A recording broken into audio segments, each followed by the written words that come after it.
You won't believe it, a drug meant for cancer patients is about to become everyone's favorite. Richard's wild idea is here. He decided to create a new drug based on OxyContin that everyone could afford. After all, our human instinct is to escape pain and find joy. If they could eliminate pain, it would be world-changing. The family was buzzing with excitement like they just chugged energy drinks. Purdue churned out OxyContin, mostly from horse tranquilizers, for 15 years. She attached to a name. Richard only needed to tweak the formula a bit, swap in a more effective ingredient, and voila, his second-gen miracle drug was born. He gathered a bunch of clueless regular folks for experiments, and when the doctor asked about opioids, it was like a deer in headlights. When they thought of dentists and pain, they brought up cough syrup and weed instead. And when asked about strong stuff, they just shrugged. They even thought strong stuff was an antibiotic for pneumonia. Richard was practically dancing with joy. See, it was a gold mine. Twice as potent as Mayfi, highly addictive. If Mayfi is dynamite, this is a rocket launcher. He aimed to capitalize on people's ignorance about strong stuff, selling it to all who felt pain. See, what a clever plan. Safe to use under a doctor's guidance, just like the old moderate drinking is healthy lie. That's how we roll. OxyContin's tagline was a joke: you need this drug, you just don't know it yet. In the game of making and selling, selling is king. The product's fate rested on what I said. The light in their wallets, Richard enlisted a team of smoking hot college girls, planning to charm the market. These students lived in luxury apartments, sipping champagne that cost more than a car, talk about setting the bar low. This fired up the sales newbies' cravings for cash. They roamed small towns, hustling doctors to sign off on OxyContin. Impressive. Everyone has pain, but they need a little urgency. Richard handed out tons of free drug coupons, pure genius. With products and sales ready, the only hiccup was the FDA, who was not swayed by Richard's cash.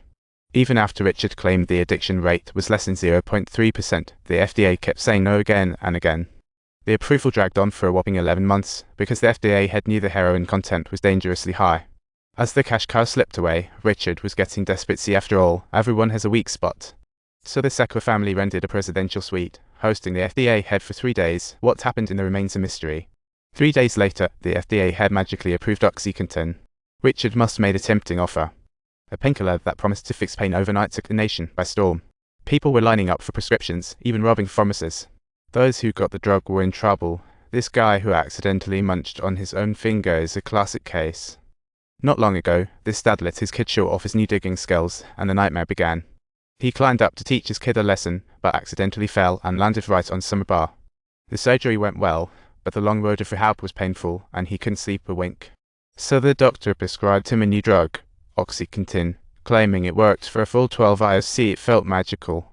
Take one in the morning, a second before bed. See, this drug was shockingly safe with 0 side effects. But who would have guessed this would tear his family apart? At first, it worked wonders. Sleeping was no longer a chore. Yet he found himself spacing out daily.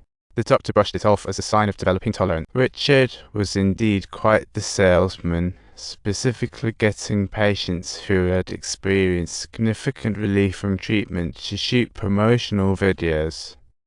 This auto shop owner was one of them. In the footage, he thanked OxyContin alongside his staff.